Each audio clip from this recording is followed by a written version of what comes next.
Hi guys, जैसे कि मैंने पिछले वीडियो में इंडियन पॉलिटी एंड कॉन्स्टिट्यूशन के 35 क्वेश्चंस करवा दिए थे और 36 का आपको आंसर कमेंट में देने को कहा था।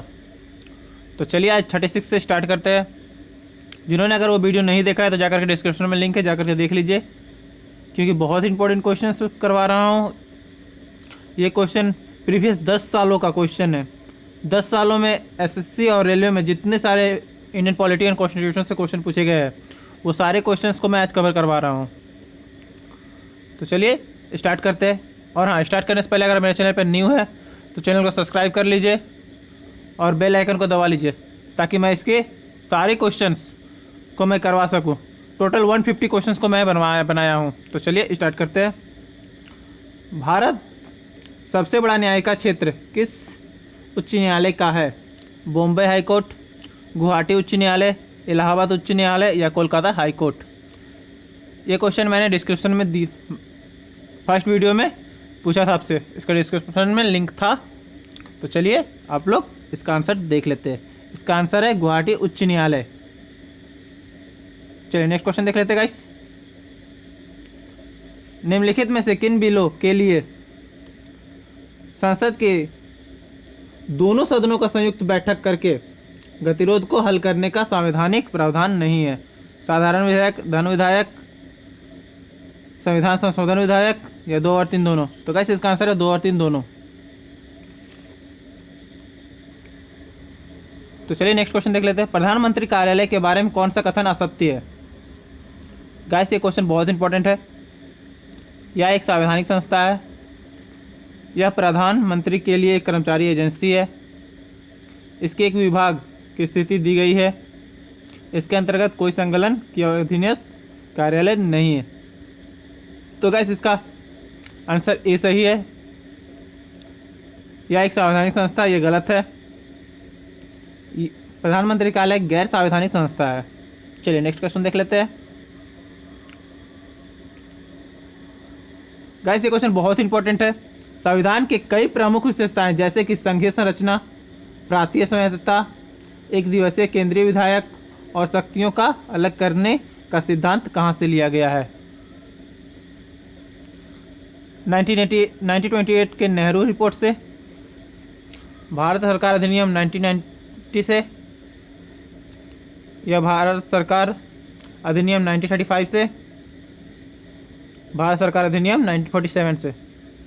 तो गाइस इसका आंसर है सी, आंसर वाज करेक्ट। भारत सरकार अधिनियम 1935 से लिया गया है। चलिए नेक्स्ट क्वेश्चन देख लेते हैं। निम्न में से कौन सी भाषा संविधान के 8वीं अनुसूची में नहीं है? गाइस ये क्वेश्चन एसएससी या रेलवे, आप 12th लेवल किसी भी एग्जाम दे रहे हो तो लगभग ये क्वेश्चन आपको मिलने के चांसेस बहुत अधिक है। निम्नलिखित में से कौन सी भाषा संविधान की 8वीं अनुसूची में नहीं है? फारसी, संस्कृत, कश्मीरी या नेपाली? तो गाइस इसका आंसर है फारसी। फारसी भाषा 8वीं अनुसूची में नहीं है। तो चलिए गाइस नेक्स्ट क्वेश्चन देख लेते हैं। निम्नलिखित में संविधान का कौन सा भाग संशोधित नहीं किया जा सकता?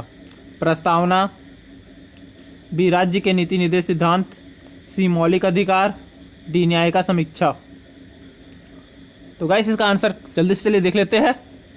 इसका आंसर है न्याय का समीक्षा। न्याय का समीक्षा संविधान के आधारभूत भाग है जिसका संशोधन नहीं किया जा सकता। चलिए नेक्स्ट क्वेश्चन देख लेते हैं। भारतीय संविधान में संशोधन की प्रस्ताव किस देश के संविधान से लिया गया है? जर्मनी से, दक्षिण अफ्रीका से, स्पेन से या इटली से? तो गाइस इसका आंसर है दक्षिण अफ्रीका से लिया गया है। भारतीय संविधान संशोधन का प्रस्ताव दक्षिण अफ्रीका के संविधान से लिया गया है। चलिए नेक्स्ट क्वेश्चन देख लेते हैं।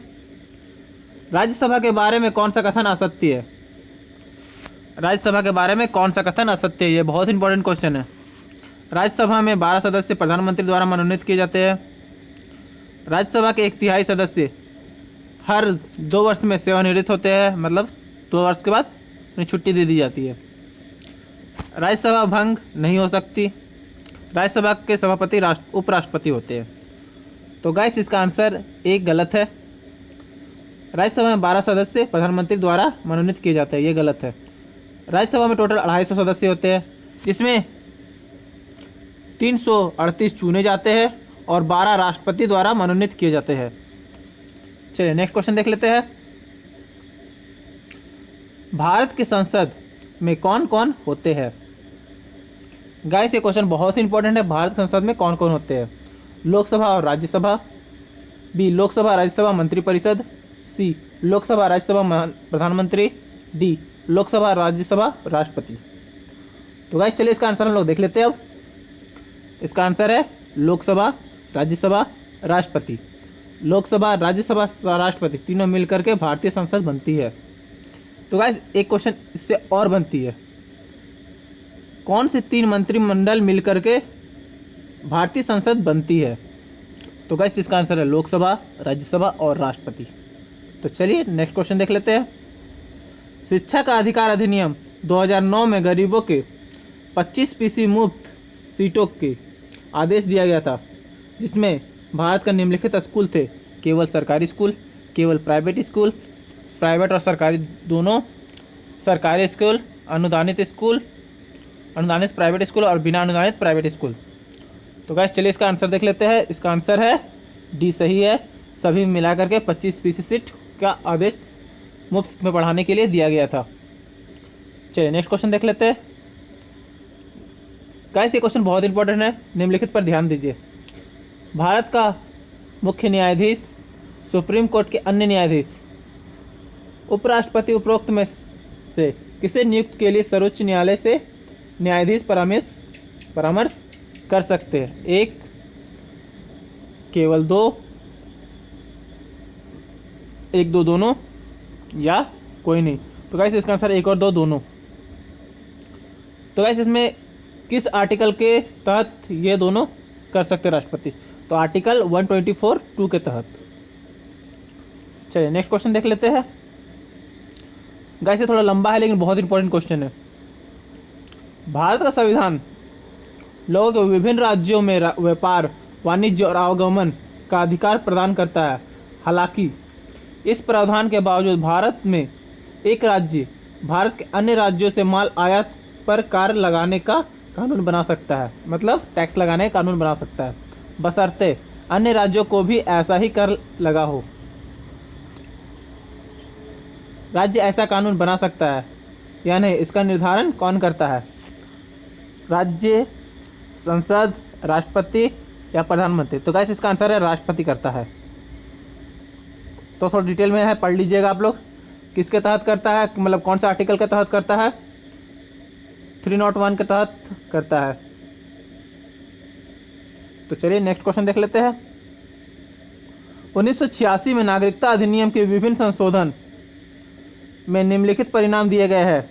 दोहरी नागरिकता, 18 साल की से उम्र का सही मतदान, श्रीलंका, बांग्लादेश आदि के शरणार्थियों द्वारा नागरिकता प्राप्त करने की कठिनाई, इनमें से कौन सत्य है? 1 और 3, 2 और 3, केवल 3 या कोई नहीं? तो गाइस इसका आंसर सही है, केवल 3। थोड़ा डिटेल में पढ़ लीजिएगा आप, पॉज करके पढ़ लीजिए, क्योंकि देखिए हर क्वेश्चन के बाद थोड़ा सा अगर उसे डिस्क्राइब कर दिया जाए तो ज़्यादा बेटर होता है। तो चलिए नेक्स्ट क्वेश्चन देख लेते हैं हम लोग। तो गाइस इसको पढ़ लीजिएगा आप, क्योंकि बहुत इंपॉर्टेंट क्वेश्चन है। तो गाइस इसमें एक क्वेश्चन और बनती है। 61वें संशोधन के दौरान मताधिकार 18 आयु से कम करके, मतलब 21 आयु से कम करके 18 कर दी गई थी। किस संशोधन में हुआ था? 61वें संशोधन में। तो चलिए नेक्स्ट क्वेश्चन देख लेते हैं। निम्नलिखित पर ध्यान दीजिए। लोकसभा, राज्यसभा, विधानसभा, सभापति के मतलब राज्यसभा के सभापति, इनमें से किसके मतों का से चुना जाता है? केवल 1 और 2, 1 2 3 या इनमें से कोई नहीं? चलिए इसका आंसर देख लेते हैं गाइस। इसका आंसर है केवल 1 और 2। किस आर्टिकल के तहत कर सकता है? 89(1) के तहत। चलिए नेक्स्ट क्वेश्चन देख लेते हैं। राष्ट्रीय वरिष्ठ नागरिक परिषद के अध्यक्ष कौन होता है? भारत का प्रधानमंत्री, राष्ट्रीय विकास परिषद का अध्यक्ष, नीति आयोग के वाइस चेयरमैन या सामाजिक न्याय के और अधिकारित मंत्री? तो गाइस इसका आंसर डी सही है, सामाजिक न्याय और आधिकारिक मंत्री। राष्ट्रीय वरिष्ठ नागरिक परिषद का अध्यक्ष सामाजिक न्याय और आधिकारिक मंत्री होते हैं। तो चलिए गाइस नेक्स्ट क्वेश्चन देख लेते हैं। मतदान निगरानी प्रणाली पहली बार किस राज्य में लागू की गई थी? गोवा में, मणिपुर में, आसाम में या त्रिपुरा में? गाइस ये क्वेश्चन बहुत इंपॉर्टेंट है। मतदान निगरानी प्रणाली किस राज्य में लागू की गई थी? तो चलिए इसका आंसर देख लेते हैं। इसका आंसर है गोवा में। मतदान निगरानी प्रणाली पहली बार गोवा में लागू की गई थी। प्रणाली के तहत मतदाताओं को फिंगरप्रिंट कंप्यूटर पर लगाए गए वेब कैमरा द्वारा अपनी तस्वीरों के साथ उंगली प्रिंट रीडिंग मशीन द्वारा रिकॉर्ड किए जाएंगे। तो चलिए नेक्स्ट क्वेश्चन देख लेते हैं। KPLT जिसका फुल फॉर्म है करबी पीपुल्स लिबरेशन टाइगर मुख्य रूप से किस प्रदेश में सक्रिय है? गोवा में, मणिपुर में, आसाम में या त्रिपुरा में? तो गाइस चलिए इसका आंसर देख लेते हैं हम लोग। इसका आंसर है आसाम में। राष्ट्रीय भूमि अधिग्रहण पुनर्वास और पुनर्वास विधायक के लक्ष्य निम्नलिखित में से किसका विकल्प होना है?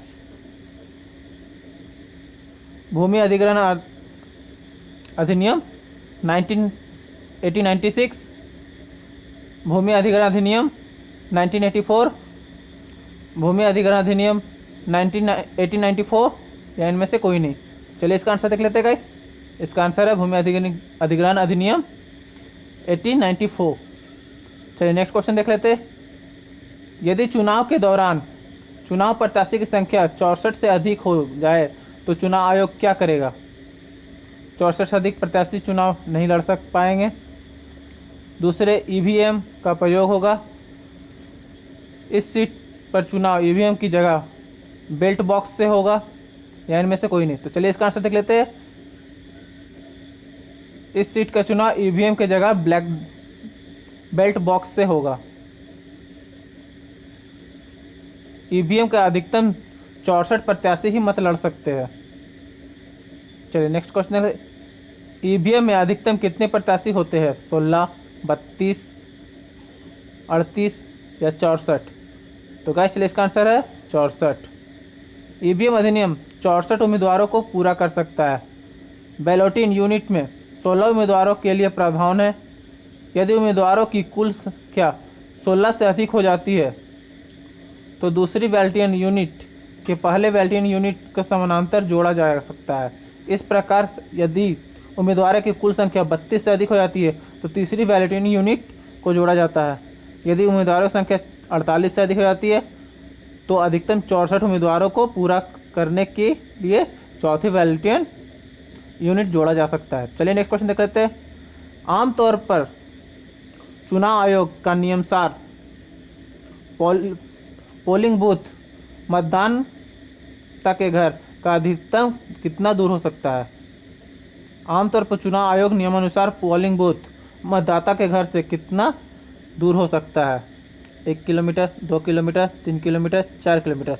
तो गाइस इसका आंसर है 2 किलोमीटर। चलिए नेक्स्ट क्वेश्चन देख लेते हैं। एक EVM में अधिकतम कितने मत पढ़ सकते हैं? 3840, 2840, 5000 या 6500? तो चलिए इसका आंसर देख लेते हैं गाइस। इसका आंसर है 3840। चलिए नेक्स्ट क्वेश्चन देख लेते हैं। भारत में EVM, पहले EVM का फुल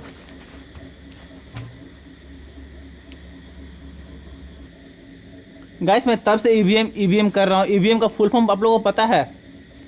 भारत में EVM का फुल फॉर्म होता है इलेक्ट्रॉनिक्स वोटिंग मशीन। भारत में EVM का चुनाव आयोग द्वारा निम्नलिखित में से किसके सहयोग से तैयार और डिजाइन किया गया है? Bharat electronics limited and electronics corporation of India, DRDO के केंद्रीय इलेक्ट्रॉनिक्स लिमिटेड, DRDO के Rajasthan electronics and instrument limited या सेंट्रल इलेक्ट्रॉनिक्स लिमिटेड और भारत हैवी इलेक्ट्रॉनिक्स लिमिटेड? चलिए इसका आंसर देख लेते हैं गाइस। इसका आंसर है DRDO केंद्रीय इलेक्ट्रॉनिक्स लिमिटेड के द्वारा डिजाइन किया गया है। चलिए नेक्स्ट क्वेश्चन देख लेते हैं। EVM भारत में पहली बार कब प्रयोग की गई थी? 1989 से 90 तक, 1992 से 93 तक, 1998 से 99 तक, या 2002 से 2003 तक? तो चलिए इसका आंसर देख लेते हैं गाइस। इसका आंसर है 1989 से 90 तक। चलिए नेक्स्ट क्वेश्चन देख लेते हैं। अब तक किसी भी चुनाव में भारत के किसी भी निर्वाचन क्षेत्र के उम्मीदवार की अधिकतम संख्या क्या है? 133, 333, 533 या 1033? तो चलिए इसका आंसर देख लेते हैं गाइस। इसका आंसर है 1033। तो चलिए नेक्स्ट क्वेश्चन देख लेते हैं। तो चलिए गाइस, पार्टी पावर मंत्रियों और अन्य अधिकारियों के लिए भारत के निर्वाचन आयोग द्वारा आचार संहिता के अनुसार किस समय से विवेकाधीन निधि का अनुदान भुगतान अनुमोदित नहीं किया जाएगा? चुनाव शुरू होने से 24 घंटे पहले, आयोग द्वारा समय चुनाव की घोषणा की गई है, चुनाव शुरू होने से 36 घंटे पहले, या चुनाव शुरू होने से 48 घंटे पहले? तो चलिए इसका आंसर देख लेते हैं यार। आयोग द्वारा समय चुनाव की घोषणा की गई जाती है। तो चलिए नेक्स्ट क्वेश्चन देख लेते हैं। भारत के निर्वाचन आयोग द्वारा राजनीतिक दलों और उम्मीदवारों के मार्गदर्शन के लिए आदर्श आचार संहिता के अनुसार मतदान के करीब तय किए गए घंटों के साथ समाप्त होने वाले स्पेस घंटों की अवधि के दौरान सार्वजनिक मीटिंग नहीं कर सकते। 12 घंटों की अवधि के दौरान सार्वजनिक मीटिंग नहीं कर सकते, या 24 घंटे, 36 घंटे या 48 घंटे? तो चलिए इसका आंसर देख लेते हैं। 48 घंटे, डी आंसर वाज करेक्ट। तो चलिए नेक्स्ट क्वेश्चन देख लेते हैं। भारत के दूरसंचार और नियामक प्राधिकरण की स्थापना कब हुई? 1997 भारत सरकार के एक कार्यकारी आदेश, 2001 भारत सरकार के एक कार्यकारी आदेश, 1997 कानून द्वारा संसद, 2001 कानून द्वारा संसद? तो चलिए इसका आंसर देख लेते हैं गाइस। इसका आंसर है 1997 कानून द्वारा संसद। चलिए नेक्स्ट क्वेश्चन देख लेते हैं। भारत के वित्त मंत्रालय का परिसर को क्या कहते हैं? क्या कहते हैं, क्या कहा जाता है, ये सब थोड़ा सा मैनेज कर लीजिएगा गाइस। पूर्वी ब्लॉक, पश्चिम ब्लॉक, उत्तरी ब्लॉक, दक्षिण ब्लॉक? तो चलिए आंसर देख लेते हैं गाइस इसका। इसका आंसर है उत्तरी ब्लॉक। भारत के वित्त मंत्रालय के परिसर को उत्तरी ब्लॉक भी कहा जाता है। चलिए नेक्स्ट क्वेश्चन देख लेते हैं। निम्नलिखित में से कौन सा संविधान संशोधन विधायक नागरिक को सहकारी समितियों का गठन करने का मौलिक अधिकार प्रदान करता है? 110, 111, 112 या 113? तो चलिए इसका आंसर देख लेते हैं गाइस। इसका आंसर है 111। भारत सरकार अधिनियम 1919 से पहले भारत के दिशासन के रूप में जाना जाने वाला एक सिस्टम पेश किया गया था, जिसमें यह बताया गया था कि विभिन्न विषयों के क्षेत्र स्पेस में विभाजित किए जा सकते हैं। केंद्रीय विषय और प्रांतीय विषय, आरक्षित विषय और हस्तांतरित विषय, निहित विषय और अवशिष्ट विषय, सामान्य विषय और समवर्ती विषय? तो गाइस चलिए इसका आंसर देख लेते हैं। इसका आंसर है आरक्षित विषय और हस्तांतरित विषय। चलिए नेक्स्ट क्वेश्चन देख लेते हैं। सेवा का अधिकार निम्नलिखित बिलों अधिनियम में से एक महत्वपूर्ण हिस्सा है। लोकपाल और लोकायुक्त विधायक, नागरिक चार्टर के शिकायत निर्वाहक विधायक, सूचना का अधिकार अधिनियम, इनमें से कोई नहीं? तो चलिए इसका आंसर देख लेते हैं गाइस। इसका आंसर है सूचना का अधिकार अधिनियम। सेवा का अधिकार सूचना का अधिकार अधिनियम का भाग है। चलिए नेक्स्ट क्वेश्चन देख लेते हैं। राज्य और केंद्र के बीच राजस्व साझाकरण व्यवस्था को हल करने के लिए वित्त आयोग रखने का प्रावधान संविधान के हिस्सा जिसके तहत निम्नलिखित अनुच्छेद में से एक है? कौन सा आर्टिकल है? 265, 270, 274 या 280? तो चलिए इसका आंसर देख लेते हैं गाइस। इसका आंसर है 280। AFSPA पहली बार कहाँ लगाया गया था? मणिपुर में, जम्मू कश्मीर में, पंजाब में या 7 पूर्वोत्तर राज्यों में? तो इसका आंसर है गाइस 7 पूर्वोत्तर राज्य में।